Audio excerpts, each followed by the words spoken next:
Je suis issu de la faculté agronomique de Jean Blou. Je suis sorti ici à la promotion 2012. Ensuite, je suis rentré ici sur la ferme familiale en tant qu'ouvrier agricole. Mon cousin nous a rejoints ici en 2015 et alors, fin des années 2018, on a repris la ferme avec mon cousin. On est sur une exploitation juste grande culture. On cultive plus ou moins 160 hectares de céréales, chicorées, betteraves. On fait des pommes de terre, des plants de pommes de terre et des légumes irrigués en grande culture. Et alors, sur la reprise en 2014-2015 avec mon cousin, pour augmenter un peu le travail, on a lancé un peu de culture horticole, à savoir la fraise et l'asperge. On avait quand même une envie de développer un peu un projet aussi à nous, les jeunes qui revenions un peu sur l'exploitation. Augmenter au niveau de la taille de grande culture, le foncier ici en Belgique c'est très compliqué à acquérir, les prix explosent, donc voilà, on est parti sur un projet horticole où on retournait un peu aussi vers le client, vers la vente directe, quelque chose qui nous motivait particulièrement. On a eu des débuts assez prometteurs, puis le Covid a été vraiment une explosion pour nous. On a vraiment mieux vendu pendant le Covid. Là, ça stagne un peu, mais voilà, par rapport à ce qu'on s'était dit au début, on est très content. Ouais. On n'est pas une ferme qui est vraiment à la pointe au niveau technologique. Maintenant, ce qui a changé pour nous sur les dernières années, le gros changement en tout cas au niveau technologique, c'est qu'on a investi dans un système de guidage sur le tracteur pour tout ce qui est semis. Et alors, pour les pulvérisations, ça nous permet aussi de faire des coupures de rampes par tronçon automatique, ce qui normalement nous permet d'utiliser moins d'intrants au niveau en tout cas produits phyto. Et alors pour les semis aussi moins de semences. Et voilà, je pense que dans un cadre aussi où maintenant on essaye de diminuer les intrants phytosanitaires comme les herbicides, voilà, on essaye aussi de biner régulièrement. Dans ce cadre-là, en tout cas, un semis avec un système de guidage est très très intéressant. On a une petite station météo, oui, en fait ça c'est quand même très facile d'utilisation. Une fois que c'est installé, pas de souci. Par contre, voilà, ça nous aide aussi à gérer un peu le climat à l'échelle d'une parcelle. Voilà, quand on doit regarder pour pulvériser, voilà, on a quand même le vent, l'hygrométrie, tout ça est directement lié à notre smartphone. Donc voilà, pour pulvériser et trouver la bonne fenêtre pour pulvériser, c'est quand même un bon outil.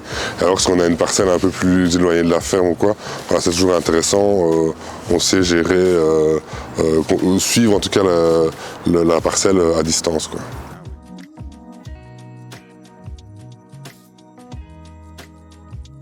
On peut dire un système d'autoguidage en tracteur, pour moi c'est tout de moins 10 000 €. Voilà, c'est compliqué à chiffrer exactement le bénéfice vraiment financier qui découle de la diminution d'intrants. Maintenant il y a aussi clairement aussi un confort de travail qui est amélioré avec ce genre de système, quoi. C'est très compliqué d'amortir un système technologique voilà, avancé sur si peu de surface, pardon. Voilà, et pour la grande culture, voilà, comme je dis, je pense que c'est plutôt un système coopératif qui permettra d'amener plus de technologies qui coûtent quand même beaucoup d'argent sur les petites exploitations. Voilà, s'équiper soi-même sur une exploitation de 100-200 hectares, c'est pas toujours évident, fatalement, quand on remet ça au gain de production. Sur SB Frost, ça c'est la société où on travaille pour des légumes irrigués. On a un appareil qui mesure, en fait, qui contrôle la terre, qui analyse la terre tous les 5-6 mètres carrés. Ça nous permet d'avoir une bonne map de notre parcelle, voir un peu le pH, la qualité, la quantité d'argile, de limon et tout ça. Et en fonction de ça, fatalement, on sait intégrer cette map-là dans les tracteurs pour adapter la dose d'engrais qu'il faut mettre, etc. Donc ça, on fait déjà, nous, ici, au niveau de l'exploitation ici.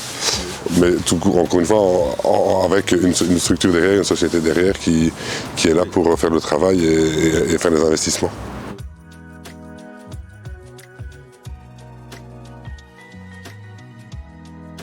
À un niveau politique, on pourrait aussi donner un peu d'aide sur certains investissements à ce niveau-là. Et voilà, et voir un peu comment on peut aussi pousser les agriculteurs à se rassembler et à investir dans un matériel de pointe à plusieurs, qui servent à plusieurs exploitations plutôt que d'acheter un matériel un peu moins performant, mais par exploitation, parce que financièrement c'est plus compliqué d'acheter vraiment le top.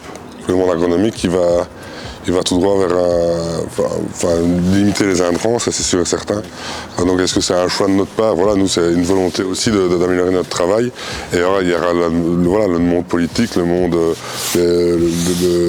les concitoyens ici qui demandent une agriculture plus propre. Et voilà, on sera d'office dirigé vers utiliser moins d'intrants. Alors est-ce que c'est économiquement viable? Il faudra que ça le soit, hein, si on veut encore avoir une agronomie ici en Wallonie.